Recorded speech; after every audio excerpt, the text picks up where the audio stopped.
Hello students, welcome to PW Bangla foundation. আজকে তোমাদের একটা নতুন ভিডিও নিয়ে চলে এসেছি। এখন নতুন চ্যাপ্টারের দ্রবণ চ্যাপ্টারের উপর সলিউশন।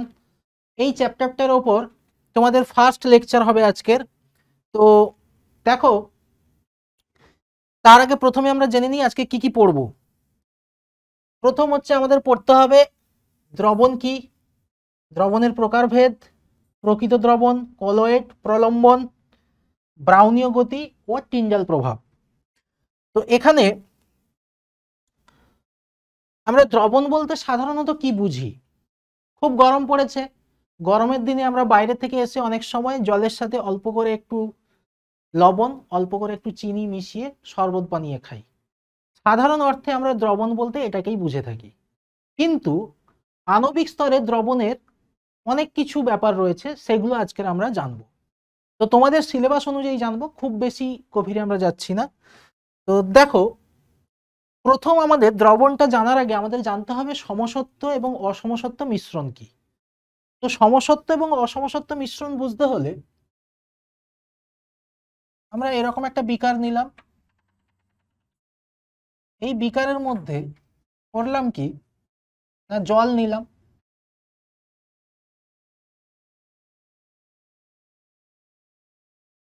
এবং ওপর থেকে কি করলাম, চিনি দিলাম, দিয়ে ভালো করে চামচ দিয়ে এটাকে নাড়লাম।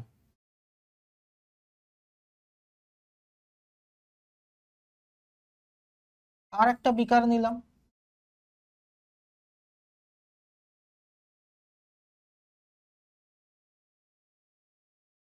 তাতে জল নিলাম, ওপর থেকে কি করলাম,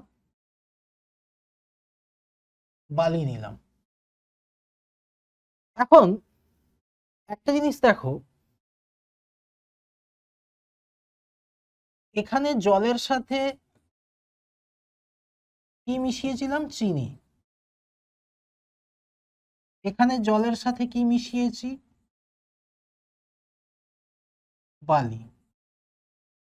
এবার যদি আমরা চিনিটাকে ভালো করে গুলি এবং বালিটাকে ভালো করে গুলে দিই, বালি তো গুলবে না, কিন্তু খালি চোখে যেটা দেখবো সেখানে এই জায়গা থেকে যদি আমরা এই মিশ্রণটাকে কিছুটা তুলি, সেটারও যা ঘনত্ব থাকবে, আবার এই জায়গা থেকেও যদি আমরা মিশ্রণটাকে কিছুটা তুলি, তারও একই ঘনত্ব থাকবে। কিন্তু বালির ক্ষেত্রে দেখবো এই জায়গা থেকে যদি আমরা মিশ্রণটাকে তুলি, যে ঘনত্ব থাকবে, এই নিচের দিক থেকে যদি মিশ্রণটাকে তুলি তার ঘনত্ব অনেক বেশি থাকবে। ঠিক আছে, এটার ঘনত্ব সেম আছে, খালি চোখে বুঝতে পারবো না, এটা কিন্তু ঘনত্ব আলাদা আছে, খালি চোখে বুঝতে পারবো। তাহলে এটাকে বুঝবো কিভাবে? না, এই জায়গা থেকে একবার আমরা 1 চামচ জল তুলবো, মানে মিশ্রণটা তুলবো, দিয়ে মুখে দেব। এইখান থেকে 1 চামচ তুলবো, দিয়ে মুখে দেব। তাহলে একই প্রকার মিষ্টি আমরা অনুভব করব। এবার বালি জলে মিশিয়ে দিয়েছি, সেটাকে তার মুখে দিয়ে বোঝা যাবে না, তো সেটা আমরা খালি চোখেই বুঝতে পারবো যে ঘনত্ব কোথায় বেশি কোথায় কম আছে। তো এখানে দেখো, এই দুটো জায়গাতে সমান ঘনত্ব থাকছে, এখানে দুটো জায়গাতে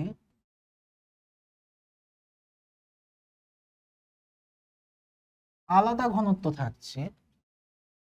এই ফলে এই মিশ্রণটাকে আমরা এইভাবে বলতে পারি যে এটা এমন একটা মিশ্রণ যা সমস্ত অংশের ঘনত্ব, ধর্ম, গঠন সব একই রকমের রয়েছে, তাই এটাকে আমরা বলবো সমসত্ব মিশ্রণ।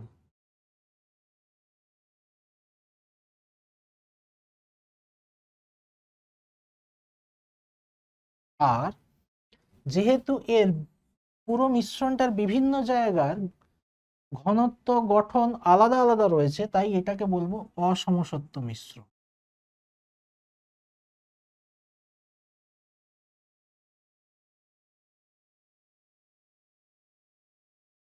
তাহলে সমসত্ব মিশ্রণ আর অসমসত্ব মিশ্রণ বলতে কি? যদি কোনো একটা মিশ্রণের সমস্ত অংশ জুড়েই তার ঘনত্ব, গঠন, ধর্ম একই রকম থাকে তখন তাকে বলবো সমসত্ব মিশ্রণ। আর অসমসত্ব মিশ্রণ কাকে বলবো? যদি কোনো একটা মিশ্রণের সমস্ত অংশ জুড়ে গঠন, ধর্ম একই রকম না থাকে বা ঘনত্ব একই রকম না থাকে তখন তাকে বলবো অসমসত্ব মিশ্রণ। এটা বোঝা গেল। এবার নেক্সট আমাদের যেটা পড়তে হবে আসল জায়গাটায়, সেটা দ্রবণ কি। এই দ্রবণ পড়ার আগে আমরা কেন সমসত্ব অসমসত্ব মিশ্রণ পড়তে গেলাম সেটা আমরা এখানে বুঝতে পারবো। আর দ্রবণ হচ্ছে দুটি পদার্থের সমসত্ব মিশ্রণকেই বলা হচ্ছে দ্রবণ। ঠিক আছে?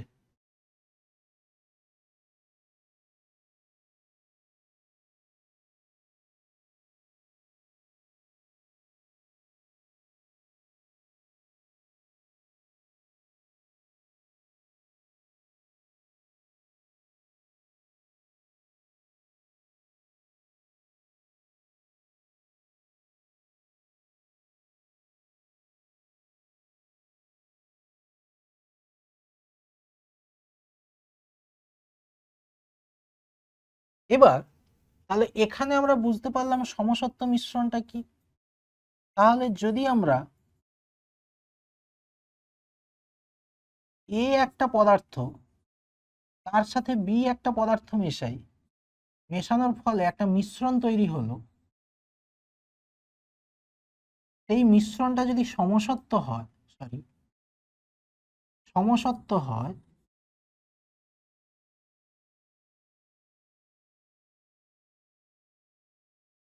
তখন তাকে আমরা বলবো দ্রবণ। এবার তাহলে দুটি পদার্থের সমসত্ব মিশ্রণকে বলা হচ্ছে দ্রবণ।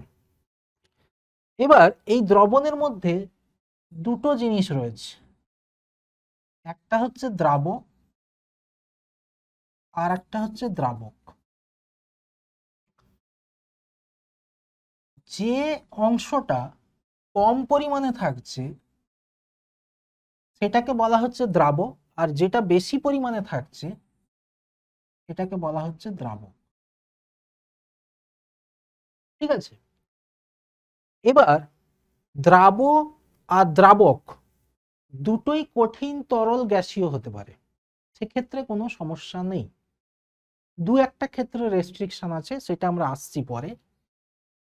তো তাহলে দ্রবণ কি হলো না, দুটি পদার্থের সমসত্ব মিশ্রণকে দ্রবণ বলা হয়। যদি এর সাথে আমরা বি মেশাই সেখানে একটা মিশ্রণ তৈরি হবে, মিশ্রণটা যদি সমসত্ব হয় তাহলে সেটাকে আমরা দ্রবণ বলবো। দ্রবণের মধ্যে দুটি অংশ থাকে, একটা হচ্ছে দ্রাবক আর একটা হচ্ছে দ্রাবক।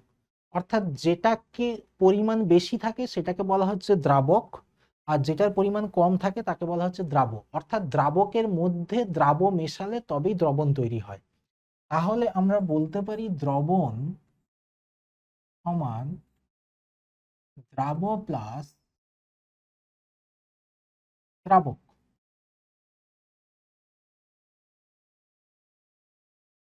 ঠিক আছে? নেক্সট দেখো, সব দ্রবণই মিশ্রণ কিন্তু সমস্ত মিশ্রণ দ্রবণ নয়। কেন? না, তুমি এ আর বি কে মেশালে যদি তারা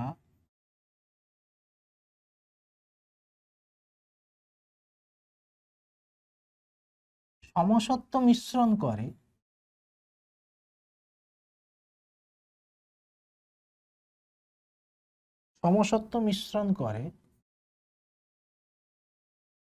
তখন তাকে বলবো দ্রবণ। আর যদি সমসত্ব মিশ্রণ না করে তখন তাকে দ্রবণ বলা যাবে না। তাহলে দ্রবণ হতে গেলে একটা কন্ডিশন থাকছে, যদি এই এ বি, তারা বলতে কারা না, এ বি মিশে, অর্থাৎ এ বি বলতে কি না মিশ্রণ, যদি মিশ্রণটা সমসত্ব হয় তবেই দ্রবণ হবে। তার মানে দ্রবণ এটা একটা মিশ্রণ, ঠিক আছে, কিন্তু মিশ্রণ সেটা যদি সমসত্ব হয় তবেই দ্রবণ হবে। অর্থাৎ দ্রবণ মানেই সমস্ত দ্রবণই মিশ্রণ, কিন্তু সমস্ত মিশ্রণ দ্রবণ নয়। ক্লিয়ার হলো ব্যাপারটা? তাহলে এখানে আমরা বলতে পারি যদি মিশ্রণ সমসত্ব হয়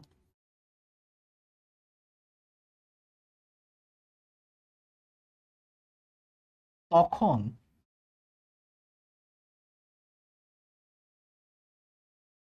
তাকে দ্রবণ বলবো।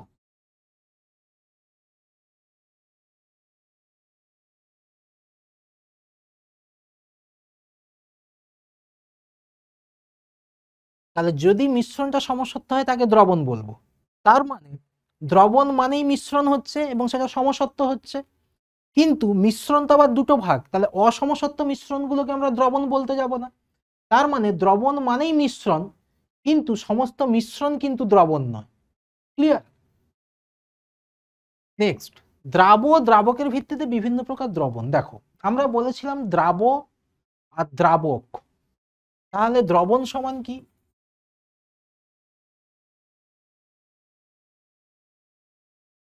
দ্রাব প্লাস দ্রাবক। এবার এই দ্রাবটা সাধারণত আমরা কি দেখেছি?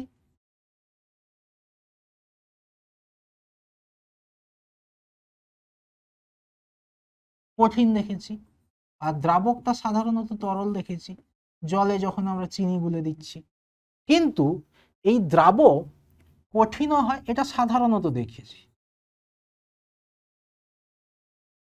সাধারণত আমরা এটাই বুঝতাম এতদিন। কিন্তু এই দ্রাবটা কঠিন হতে পারে, তরল হতে পারে, গ্যাস হতে পারে। আবার দ্রাবকটা কঠিন হতে পারে, তরল হতে পারে, গ্যাস হতে পারে। ঠিক আছে? সুতরাং এই দ্রাব এবং দ্রাবকের যে ফিজিক্যাল স্টেট, মানে যে ভৌত অবস্থা রয়েছে কঠিন, তরল, গ্যাস, এর ভিত্তিতে আমরা দেখব দ্রবণকে কতগুলো ভাগে ভাগ করা যাচ্ছে।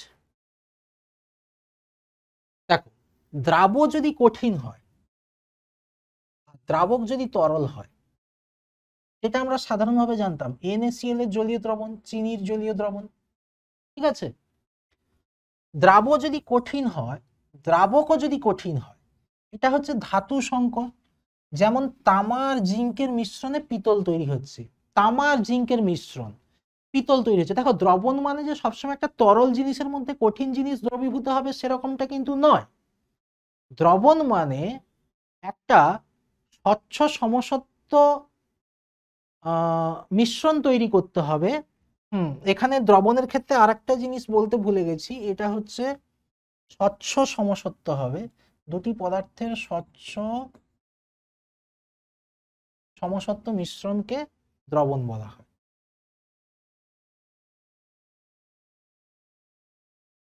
ঠিক আছে? এবার এই যে পিতলের কোনো বাসন নিয়ে দেখবে তার সমস্ত অংশের ঘনত্ব কিন্তু একই রকম রয়েছে, গঠন একই রকম রয়েছে, তার মানে সেটা সমসত্ব মিশ্রণ, অর্থাৎ সেটাকে আমরা দ্রবণ বলতে পারি। দ্রবণ মানেই যে সেটাকে সবসময় তরলের মধ্যে একটা কঠিন বস্তুকে দ্রবীভূত হতে হবে, মানে আমরা জলের মধ্যে কাদা ফেললাম, জলের মধ্যে চিনি ফেললাম, জলের মধ্যে লবণ ফেললাম, সেটাই দ্রবণ হবে, এরকমটা কিন্তু নয়। এবার তরল আর তরল এটাও দ্রবণ হতে পারে।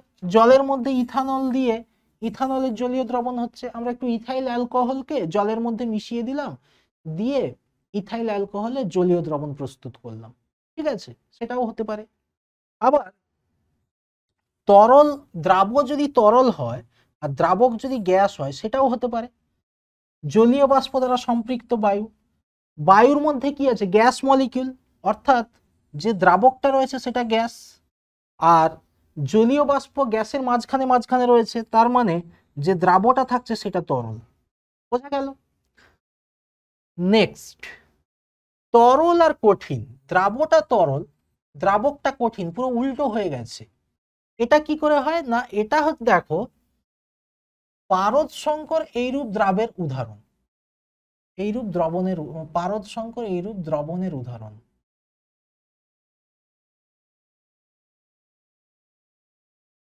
যেমন সোডিয়াম অ্যামালগাম, এই সোডিয়াম অ্যামালগামের মধ্যে দ্রাবটা হচ্ছে অ্যামালগাম মানে পারদ,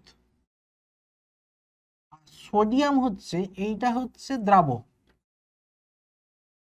আর সোডিয়াম হচ্ছে দ্রাবক।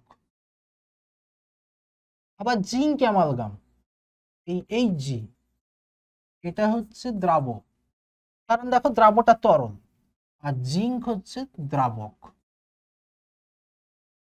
বিভিন্ন রিয়াকশনে, বিশেষ করে অর্গানিক কেমিস্ট্রিতে বা জৈব যৌগের বিভিন্ন রিয়াকশনে, জৈব রসায়নের বিভিন্ন রিয়াকশনে এই জিনিসগুলো ব্যবহার করা হয়ে থাকে।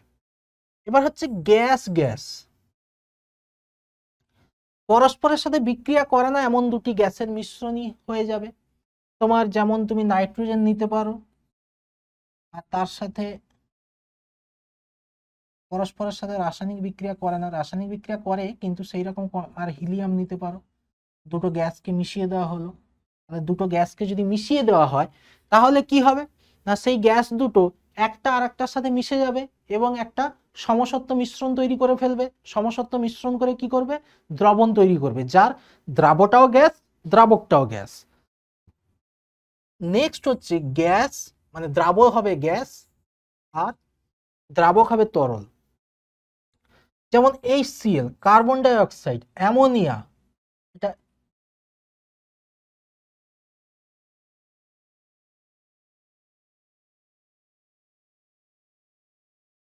অ্যামোনিয়া ইত্যাদি গ্যাসকে জলে দ্রবীভূত করা হয়। ঠিক আছে, যেমন কার্বন ডাই অক্সাইড জলে দ্রবীভূত করে সবচেয়ে সহজ উদাহরণ কি না, আমরা যখন কোল্ড ড্রিঙ্কস খাই, সব কোল্ড ড্রিঙ্কসে থাকে না, যেমন ধরো স্প্রাইটে থাকে, থামস আপে থাকে, পেপসিতে থাকে, কার্বন ডাই অক্সাইড উচ্চ চাপে দ্রবীভূত করা থাকে, যার জন্য তুমি যেই মাত্র বোতলটাকে একটু ঝাঁকুনি দিয়ে বোতলটা ছিপিটাকে খুলবে, বুদবুদ বুদবুদ করে সব কার্বন ডাই অক্সাইড বেরিয়ে আসবে এবং ফেনা হয়ে বেরিয়ে আসবে, মানে পুরো কার্বন ডাই অক্সাইডটা জলটাকে নিয়ে বেরিয়ে আসবে। ঠিক আছে, HCl কেও জলে দ্রবীভূত করে রাখা যায়, HCl গ্যাসকে, এটা HCl গ্যাসকে, carbon die oxide gas, ammonia gas. ঠিক আছে,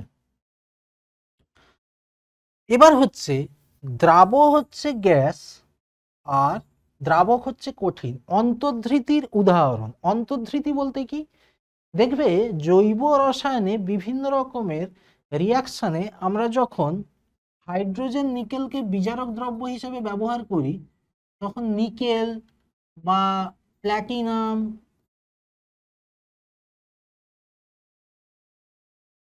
প্যালাডিয়াম, এই সমস্ত ধাতুগুলো কি করে না, এরকম ধাতুর সারফেস আছে, ধাতুর পৃষ্ঠতল, এই ধাতুর পৃষ্ঠতলে কি হয়, এরকম হাইড্রোজেনের সাথে বন্ডিং তৈরি করে, এরকম হাইড্রোজেনের সাথে বন্ডিং তৈরি করে।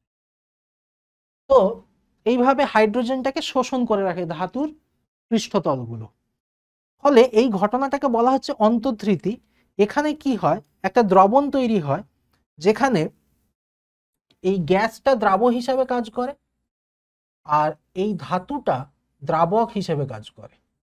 ঠিক আছে, এই গেল আমাদের বিভিন্ন প্রকারের, আরেকবার দেখে নেওয়া যাক বিভিন্ন প্রকারের দ্রাব এবং দ্রাবক।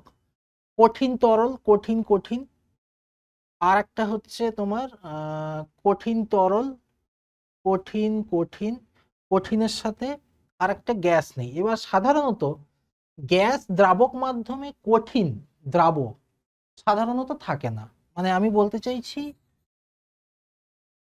এটা যদি কঠিন হতো, এটা যদি গ্যাস হতো, এটা সাধারণত হয় না, সাধারণত এক্সাম্পল সহজে দেখা যায় না, সেই জন্য এটা আমরা অমিট করে গেলাম। বাকি দেখো তরল তরল, তরল গ্যাস, তরল কঠিন, গ্যাস গ্যাস, গ্যাস তরল, গ্যাস কঠিন। ঠিক আছে, মোট 8টা প্রকারের হচ্ছে। নেক্সট আমরা কি করব না, দ্রবণের প্রকারভেদ। দেখো এই যে দ্রবণের প্রকারভেদ, সাধারণত দ্রবণকে দুটো ভাবে ভাগ করা যায়।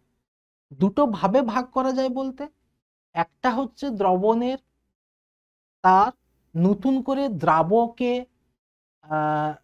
নতুন করে দ্রাবকে দ্রবীভূত করার ক্ষমতা অনুযায়ী একটা ভাবে ভাগ করা যায়। আর এখন আমরা যে ভাগটা পড়ব এই প্রকারভেদটা মূলত দ্রাবকণার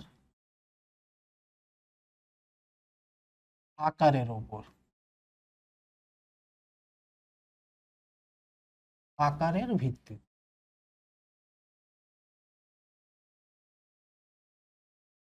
তাহলে মূলত দ্রাবকণার আকারের ভিত্তিতে একটা পড়তে হবে আমাদের প্রকৃত দ্রবণ, আর একটা হচ্ছে কলয়েড দ্রবণ, আর একটা হচ্ছে প্রলম্বন। এবার একটা কথা এখানে বলে রাখি, প্রকৃতপক্ষে দ্রবণ বলতে আমরা যেটা বুঝি সেটা বা যেটা প্রকৃতপক্ষে বোঝানো হয় সেটা কিন্তু এই প্রকৃত দ্রবণকেই বোঝানো হয়। কলয়েড দ্রবণ, প্রলম্বন এগুলো সেই অর্থে দ্রবণ বলা হয় না। কারণ যদি দ্রবণের প্রকারভেদ বলে থাকে, সাধারণত দ্রবণকেই তিনটে ভাগে ভাগ করা হয়, কলয়েড দ্রবণ, প্রকৃত দ্রবণ, প্রলম্বন। এটা মূলত দ্রাবকণার আকারের ভিত্তিতে।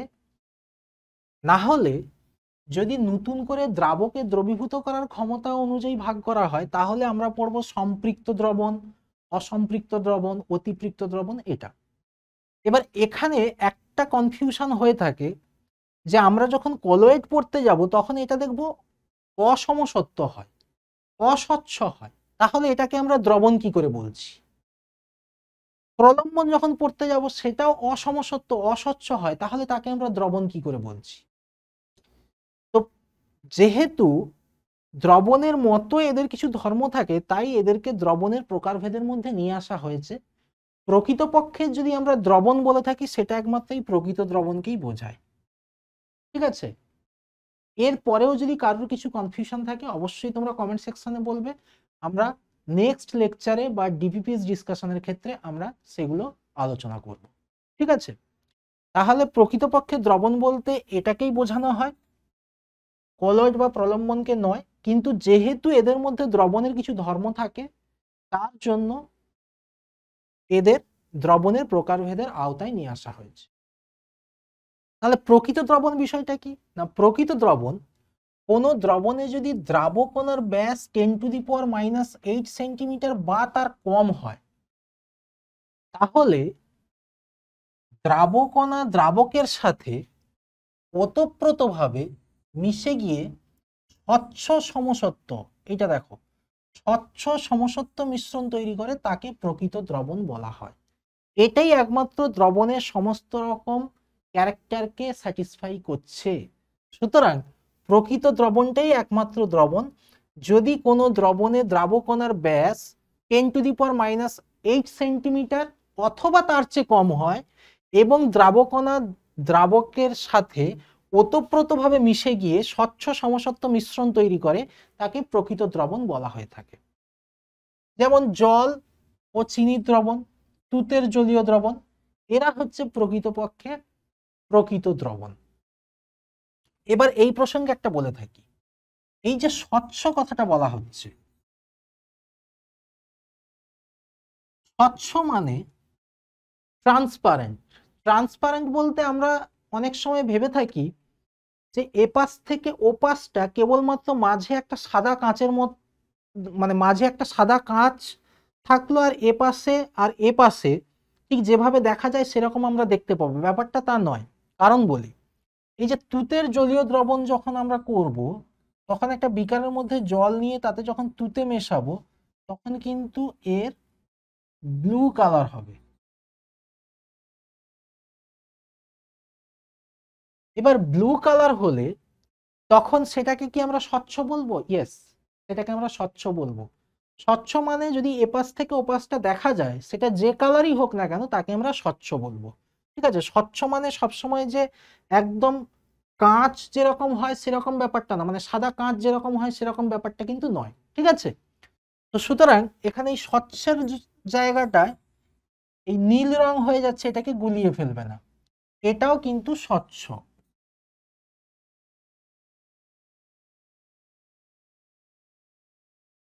আচ্ছা, নেক্সট কি না, কলয়েড দ্রবণ। একটি পদার্থ, সেটা কঠিন হতে পারে, তরল হতে পারে, গ্যাস হতে পারে, অন্য একটি পদার্থ সেটাও কঠিন তরল গ্যাসের মধ্যে যদি 10⁻⁻7 থেকে 10⁻⁵ সেন্টিমিটার ব্যাস বিশিষ্ট কণা রূপে বিস্তৃত থাকে এবং দ্বিদশা সম্পন্ন অসমসত্ব স্থায়ী মিশ্রণ উৎপন্ন করে, তাকে কলোয়েডিয়াল দ্রবণ বলে।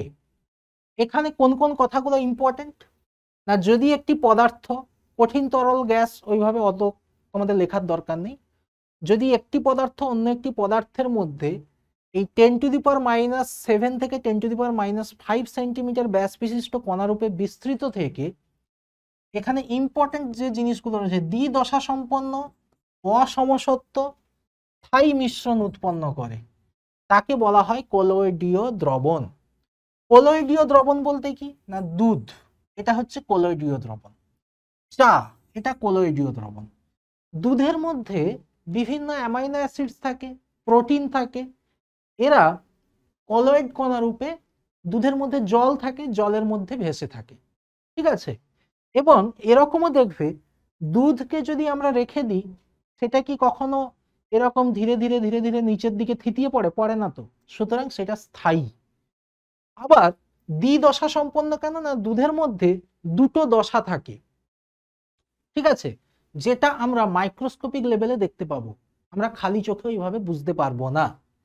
এবং যে কণাগুলো থাকে তার ব্যাস হচ্ছে 10⁻⁷ থেকে 10⁻⁵ সেন্টিমিটার পর্যন্ত হয়, এই রেঞ্জের মধ্যে থাকে, ঠিক আছে।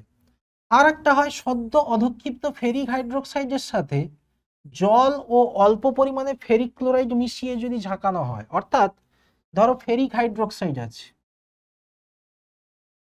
এইটা হচ্ছে ফেরিক সরি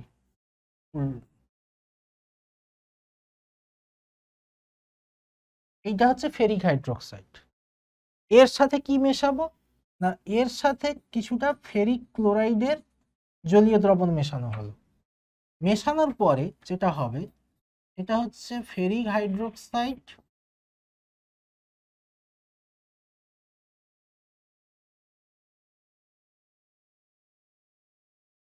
এইটা হচ্ছে কোলয়েড কণা,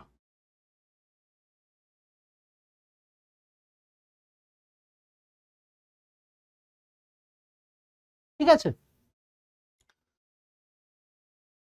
তাহলে দুধ হতে পারে কোলয়েড সলিউশন, চা হতে পারে কোলয়েড সলিউশন, আর এইটা হচ্ছে খুব ইম্পর্ট্যান্ট, সদ্য অধক্ষিপ্ত ফেরিক হাইড্রোক্সাইডের সাথে জল ও ফেরিক ক্লোরাইড মিশিয়ে ঝাঁকালে কোলয়েডীয় দ্রবণ উৎপন্ন করে। কিরকম হয় দেখো, এটা বলে দিই। এর মধ্যে এরকম ধরো ফেরিক হাইড্রোক্সাইডের অধক্ষেপ পড়েছে, এবার এর সাথে তুমি ওপর থেকে কি দিচ্ছ, ফেরিক ক্লোরাইড দিচ্ছ। ফেরিক ক্লোরাইডের মধ্যে কি কি রয়েছে না, ফেরিক ক্লোরাইডের মধ্যে রয়েছে Fe3+ আর Cl-। এই Fe3+ গুলো এখানে এসে আস্তে আস্তে জমা হবে, এরা যখন বেশি পরিমাণে জমা হয়ে যাবে নিজেদের মধ্যে বিকর্ষণ করবে, করে এই যে এখানে এরা অধিশোষিত হয়েছিল এই অধক্ষেপটার ওপর, তখন Fe3+ গুলো নিজেদের মধ্যে বিকর্ষণ করে এরকম দূরের দিকে সরে যাবে, তখন এই অধক্ষেপটা নিয়েই ওরা দূরের দিকে সরে যাবে এবং দূরের দিকে ছিটকে গিয়ে তখন কি হবে, এক একটা Fe3+ কিছু পরিমাণ অধক্ষেপ নিয়ে এরকম এক একটা কোলয়েড পার্টিকেল তৈরি করে ফেলবে, এক একটা Fe3+ কিছু পরিমাণ অধক্ষেপ নিয়ে এরকম এক একটা কোলয়েড পার্টিকেল তৈরি করে ফেলবে, যার জন্য এই তাহলে কলয়েড পার্টিকেলের মধ্যে এখানে অধক্ষেপের মধ্যে কি রয়েছে, ফেরিক হাইড্রোক্সাইড, যার জন্য এই ফেরিক হাইড্রোক্সাইডের সাথে একটা Fe3+ যুক্ত হয়ে এক একটা কলয়েড কণা তৈরি করছে। এবার এই যে কলয়েডিয়াল দ্রবণ তৈরি হচ্ছে, এখানে দুটো জিনিস থাকে,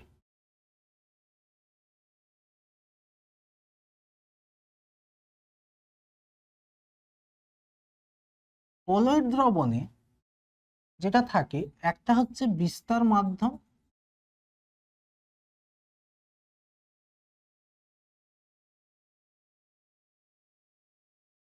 আর একটা হচ্ছে বিস্তৃত দশা।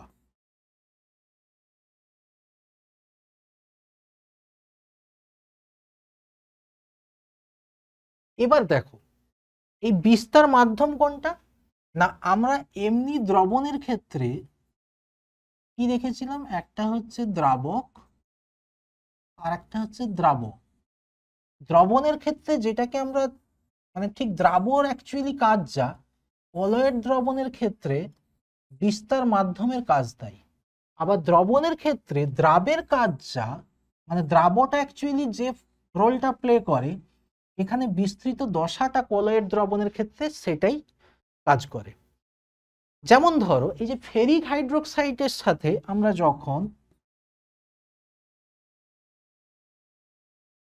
ফেরিক ক্লোরাইড মেশাচ্ছি,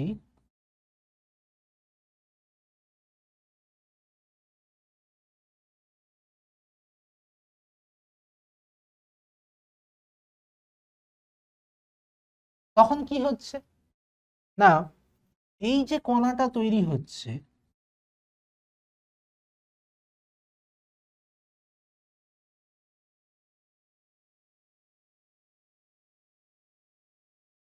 এই যে পুরো কণাটা তৈরি হয়ে গেল, এ কোথায় ভাসছে, এই কণাটা অ্যাকচুয়ালি বিস্তৃত দশা, আরে ভাসবে কোথায়, না জলে।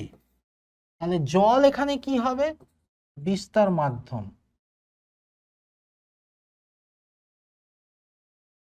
বোঝা গেল? দুধের ক্ষেত্রে যে প্রোটিনগুলো থাকে, প্রোটিনগুলো বিস্তৃত দশা, আর যে জলের মধ্যে থাকছে সেটা হচ্ছে বিস্তার মাধ্যম। ক্লিয়ার?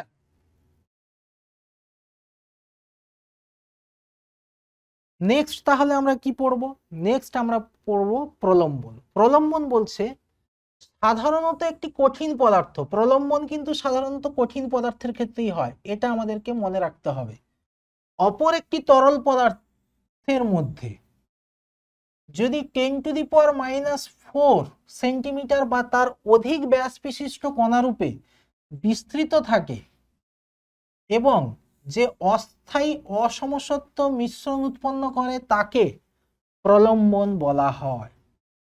বালির দানা বা চকের গুঁড়ো জলে মেশালে প্রলম্বন তৈরি হয়। তাহলে একটা জিনিস কি হচ্ছে দেখো, প্রলম্বনের ক্ষেত্রে আমরা যদি একটা এক্সাম্পল নিই, এরকম একটা বিকার নিলাম, বিকারের মধ্যে কিছু জল নিলাম, জলের মধ্যে বালি দিলাম, আর এখানে থাকছে জল। এবার বালিগুলো দেওয়ার সাথে সাথে বালিগুলো কি জলের মধ্যে বিস্তৃত হয়ে থাকবে নাকি না ধীরে ধীরে থিতিয়ে পড়বে, বলো? বিস্তৃত হয়ে থাকবে না, ধীরে ধীরে থিতিয়ে পড়বে। তাহলে ধীরে ধীরে যদি থিতিয়ে পড়ে সেটাকে কি বলবো, অস্থায়ী বলবো। এবং সব জায়গার ঘনত্ব সমান নয়, সেটা অসমসত্ব হবে। ঠিক আছে? তাহলে সাধারণত একটি কঠিন পদার্থ অপর একটি তরল পদার্থের মধ্যে 10⁻⁴ সেন্টিমিটার বা তার অধিক ব্যাস বিশিষ্ট কণারূপে বিস্তৃত থাকলে যে অস্থায়ী ও অসমসত্ব মিশ্রণ উৎপন্ন করে তাকে প্রলম্বন বলা হচ্ছে। সুতরাং কলয়েডের সাথে এখানে পার্থক্য কোথায়, না পার্থক্য কলয়েডটা ছিল স্থায়ী, এটা অস্থায়ী, দুটোই কিন্তু অসমসত্ব। আর কণাগুলো দেখো কলয়েডে কি ছিল, না কলয়েডে ছিল 10⁻⁵, দেখা যাচ্ছে না, কলয়েডে ছিল 10⁻⁷ থেকে 10⁻⁵ সেন্টিমিটার ব্যাস বিশিষ্ট। এবার 10⁻⁷ এর থেকে যদি 10⁻⁸ আরো কম হয়, এটা প্রকৃত দ্রবণ, তাহলে এই রেঞ্জটা কলয়েড দ্রবণের জন্য। আর 10⁻⁴ অর্থাৎ এর থেকে যদি বেশি হয় তখন কি হচ্ছে, প্রলম্বন হয়ে যাচ্ছে। অর্থাৎ কণার আকার যত বাড়ছে দ্রবণটার স্থায়িত্ব ধীরে ধীরে কমে যাচ্ছে। দেখো কণার আকার 10⁻⁷ আর 10⁻⁵ এই সেন্টিমিটারের মধ্যে যখন ছিল, এই রেঞ্জের মধ্যে যখন ছিল, তখন কি হয়েছিল, না সে একটা অসমসত্ব স্থায়ী মিশ্রণ উৎপন্ন করছিল। আর যখন 10⁻⁴ বা তার বেশি হয়ে যাচ্ছে, অসমসত্ব অস্থায়ী মিশ্রণ উৎপন্ন করছে, এবং সেটাকে কি বলা হচ্ছে, প্রলম্বন। তাহলে বালি যদি আমরা দিয়ে দিই, বালিগুলো কি হবে, না দানার আকার বড় হওয়ার জন্য ধীরে ধীরে অভিকর্ষ বলের প্রভাবে নিচের দিকে থিতিয়ে পড়বে। নিচের দিকে থিতিয়ে পড়া মানে সেটা তাহলে কি অস্থায়ী এবং অসমসত্ব তো বটেই, সমস্ত জায়গার ঘনত্ব সমান নয়। ঠিক আছে? বা চকের গুঁড়োকেও যদি এইভাবে দিই একই ঘটনা ঘটবে। তাহলে প্রলম্বন বোঝা গেল। নেক্সট আমাদের যেটা পড়তে হবে প্রকৃত দ্রবণ কলয়েড প্রলম্বনের মধ্যে তুলনা। তাহলে এখানে তুলনা করতে গেলে আমরা প্রথমে কি বলবো না, তুলনা করতে গেলে এটা হবে তোমার স্বচ্ছ সমসত্ব।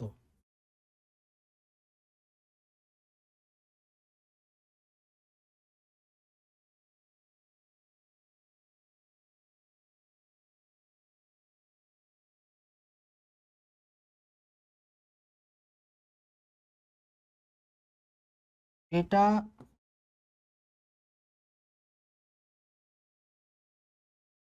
অস্বচ্ছ ও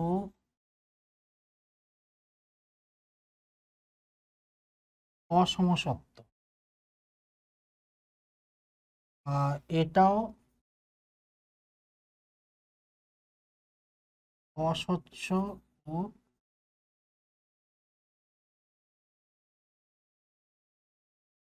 অসমসত্ব।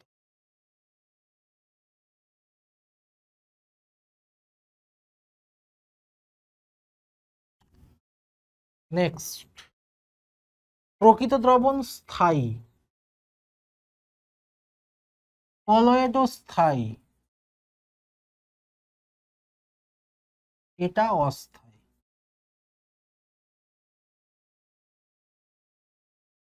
কণার আকার কি হবে? 10⁻⁸ সেন্টিমিটার এর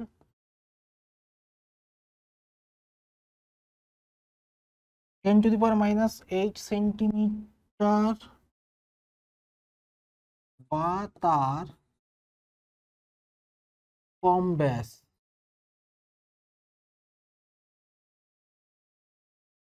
10⁻⁷ থেকে 10⁻⁵ সেন্টিমিটার এর ব্যাস বিশিষ্ট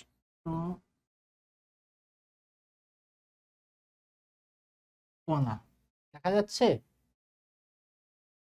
আর এটা হচ্ছে প্রলম্বনে 10⁻⁴ সেন্টিমিটার বা তার বেশি।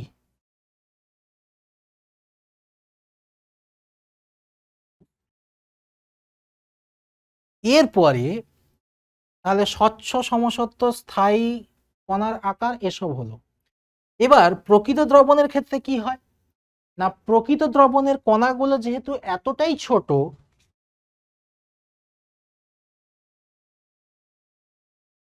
ফিল্টার পেপার ও পার্চমেন্ট পেপার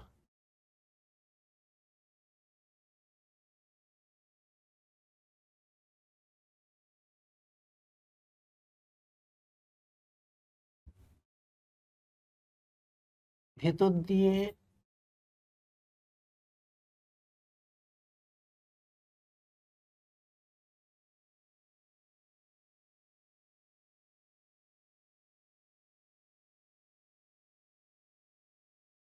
চলাচল করে।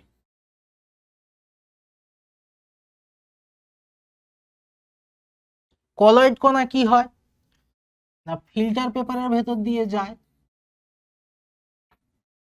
কিন্তু পার্চমেন্ট পেপারের ভেতর দিয়ে যায় না। আর প্রলম্বনের ক্ষেত্রে কি হয়, দুটোর কোনোটার ভেতর দিয়েই যায় না, কারণ আকার অনেক বড় কণাগুলোর আকার। প্রকৃত দ্রবণের ক্ষেত্রে কি হয়,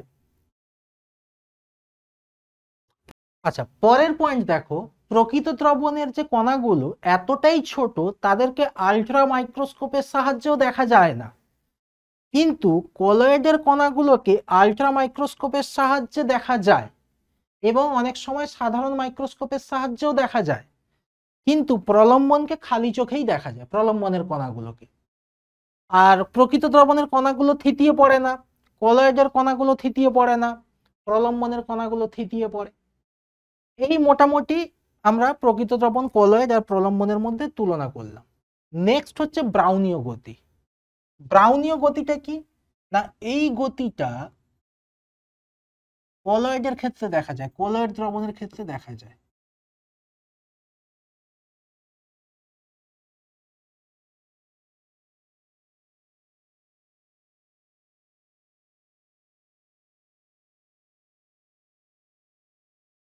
ব্রাউনীয় গতিটা কেবলমাত্র কলয়েড দ্রবণের ক্ষেত্রে দেখা যায়। কি হয়, এরকম একটা বিকারের মধ্যে যখন কলয়েডের কণাগুলোকে নেওয়া হয়, তখন মানে কলয়েড দ্রবণকে যখন নেওয়া হয় তখন কলয়েডের যে কণাগুলো থাকে তারা নিজেদের মধ্যে অসমভাবে ধাক্কাধাক্কি করে। অসমভাবে ধাক্কাধাক্কি করে বলতে, একটা কণার চারদিক থেকে সমানভাবে বল প্রয়োগ হয় না। দেখা গেল একটা কণার ওপর এইভাবে এই দিক থেকে একটা বল প্রয়োগ হলো, তাদের লব্ধি বলের জন্য কণাটা এই দিকে এগিয়ে গেল। আবার দেখা গেল এইভাবে কিছু বল প্রয়োগ হলো, তাদের লব্ধি বলের জন্য কণাটা এই দিকে এগিয়ে চলে এলো, এবং একটা সময় এদের নিজেদের মধ্যে ধাক্কাধাক্কি হচ্ছে। এই যে কলয়েড কণাগুলো, কলয়েডের বিস্তার মাধ্যমের মধ্যে বিস্তৃত দশাতে যে কণাগুলো থাকে, সেই কণাগুলো যখন অনবরত নিজেদের মধ্যে অসম বল ক্রিয়া করার জন্য নিজেদের মধ্যে ধাক্কাধাক্কি করে, এর ফলে কণার মধ্যে যে গতির সৃষ্টি হয় তাকেই বলা হচ্ছে ব্রাউনীয় গতি।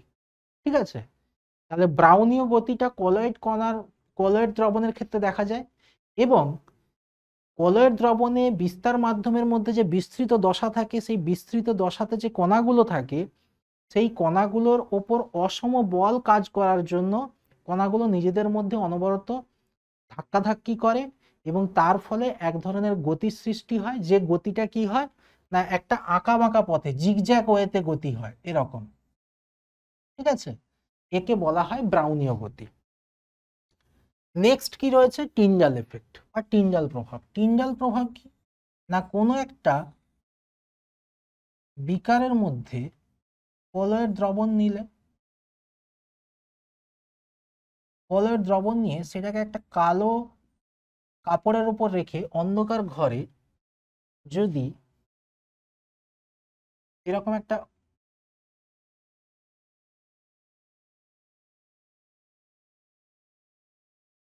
লাইট দিয়ে, এরকম উত্তল লেন্সের ভেতর দিয়ে কলয়েড দ্রবণের মধ্যে আলোটাকে কেন্দ্রীভূত করা হয়, এবং ওপর থেকে যদি দেখা হয় তখন কলয়েডের কণাগুলোকে দেখা যায়, অর্থাৎ আলোর বিচ্ছুরণ ঘটে। এবার এক্ষেত্রে ঘরটাকে অন্ধকার রাখা হয় কেন না, ঘরটাকে অন্ধকার রাখা হয় যাতে আলোটা একটা দিক থেকে আসতে পারে, বিভিন্ন দিক থেকে আলো এলে সেক্ষেত্রে আলোর বিচ্ছুরণটা ভালো বোঝা যাবে না।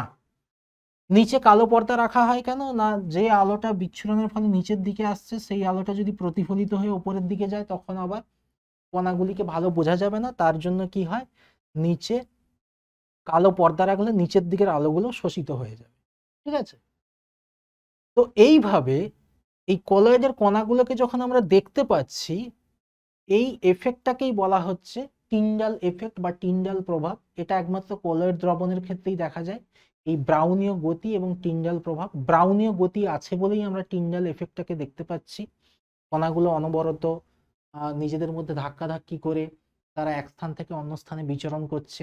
ঠিক আছে, এবং কণাগুলোর আকার এমন একটা রেঞ্জের মধ্যে হয়, এই যে 10⁻⁷ থেকে 10⁻⁵ সেন্টিমিটার, এই রেঞ্জের মধ্যে হয় বলেও আলোর বিচ্ছুরণটাকে আমরা সহজে বুঝতে পারি। নেক্সট, তাহলে আমরা যেটা পড়লাম, দ্রবণ পড়লাম, তার সংজ্ঞা পড়লাম, সংজ্ঞার পরে প্রকারভেদ পড়লাম। তাহলে দ্রবণ, তার সংজ্ঞা, প্রকারভেদ, এবং প্রকারভেদের পরে বিভিন্ন প্রকার দ্রবণ পড়লাম।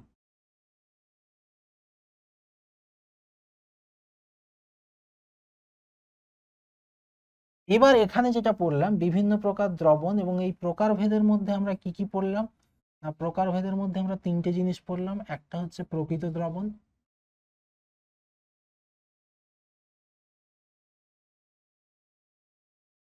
আর একটা হচ্ছে কলোয়েড দ্রবণ।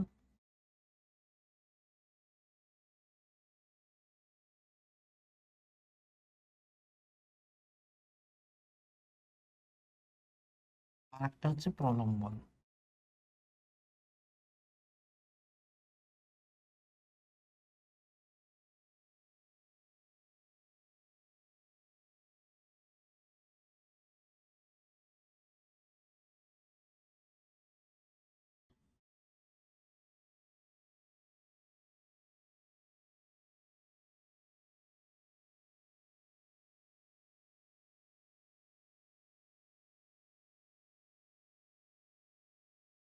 এবার দেখো একটা জিনিস, প্রকৃত দ্রবণের মধ্যে কি থাকছে না, প্রকৃত দ্রবণের মধ্যে থাকছে দ্রাবক আর দ্রাবক। কলোয়েড দ্রবণের মধ্যে কি থাকছে, কলোয়েড দ্রবণের মধ্যে থাকছে বিস্তার মাধ্যম আর বিস্তৃত দশা।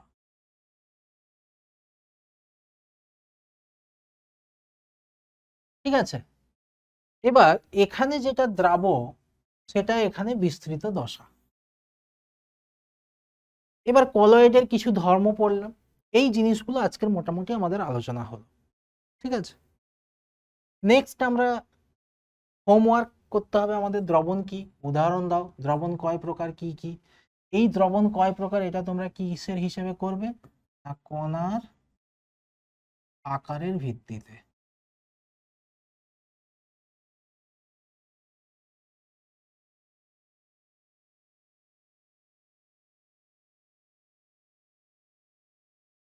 প্রকৃত দ্রবণ কলয়েড প্রলম্বনের তুলনা করো।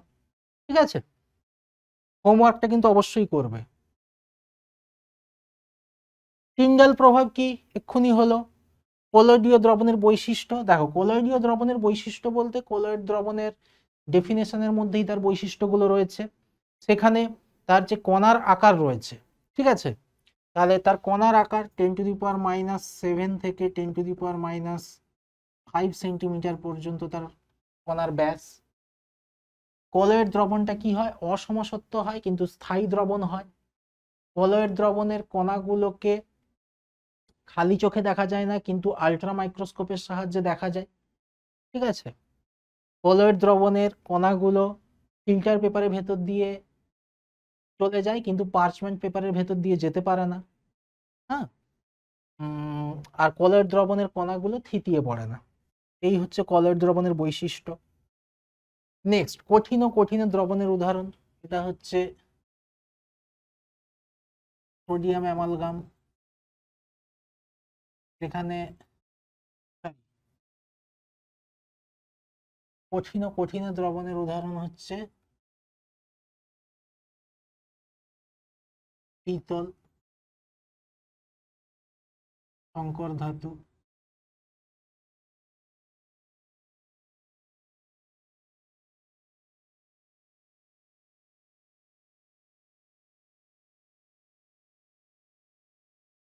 দেখো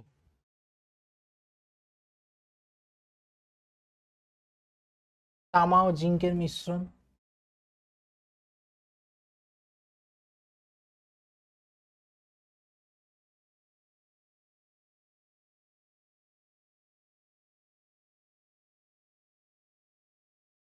তামা প্লাস জিঙ্ক দুটো মিলে কি হচ্ছে, পিতল। নেক্সট, কঠিনে গ্যাসের দ্রবণের উদাহরণ, এটা হচ্ছে তোমার অন্তর্ধৃতি।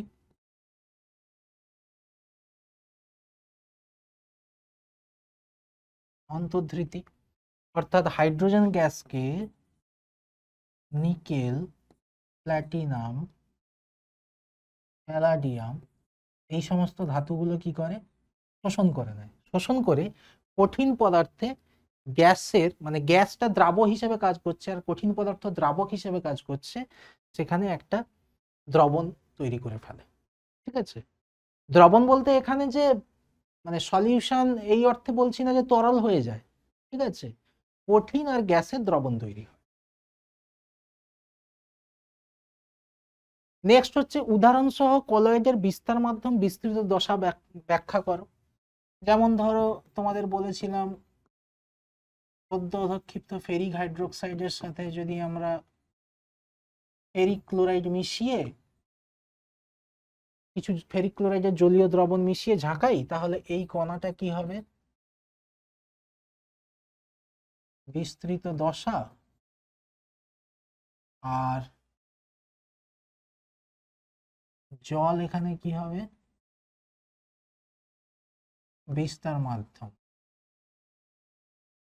তাহলে উদাহরণ কলয়েড দ্রবণটা কি হবে না, কলয়েড দ্রবণটা কি হবে এখানে? কলয়েড দ্রবণটা হবে ফেরিক হাইড্রোক্সাইড, মানে দ্রবণের মধ্যে কি কি থাকবে? FeCl3 প্লাস H2O, এই জিনিসগুলো দিয়ে দ্রবণটা তৈরি হবে। এই পুরোটাকে বলা হয় ফেরিক হাইড্রোক্সাইডের কলয়েড। নেক্সট দেখো, ফেরিক হাইড্রোক্সাইড সলও বলা হয় এটাকে। নেক্সট দেখো, নদী বা পুকুরের ঘোলা জল বালতিতে রাখলে অনেকক্ষণ পরও তা স্বচ্ছ হয় না কেন? নদী পুকুরের জলের মধ্যে অনেক কোলয়েডিয়াল পার্টিকেল থাকে। এবার যেহেতু কোলয়েডিয়াল পার্টিকেল থাকে, সেগুলো কি হয়, কোলয়েডিয়াল দ্রবণটা অ্যাকচুয়ালি স্থায়ী দ্রবণ হয়, সহজে থিতিয়ে পড়ে না। তার ফলে থিতিয়ে পড়লে তবেই তো স্বচ্ছ হবে, যেহেতু থিতিয়ে পড়ছে না, তার ফলে এটা স্বচ্ছ হচ্ছে না। ঠিক আছে, তোমাদের প্রথম লেকচারে এই পর্যন্তই ছিল। প্রথম লেকচারে তোমাদের যে হোমওয়ার্কগুলো দেওয়া রয়েছে, হোমওয়ার্কগুলো করবে, এবং তার সাথে সাথে যে কোশ্চেন অ্যান্সারগুলো ডিসকাশন করা হলো, সেখানে যদি তোমাদের কিছু অসুবিধা থাকে অবশ্যই কমেন্ট সেকশনে জানিও। তো তোমাদের এই পর্যন্ত ফার্স্ট লেকচার থাকলো, এরপর থেকে সেকেন্ড লেকচার, এবং প্রত্যেকে খুব ভালো করে পড়াশোনা করো। PW বাংলার সাথে থাকার জন্য সবাইকে ধন্যবাদ।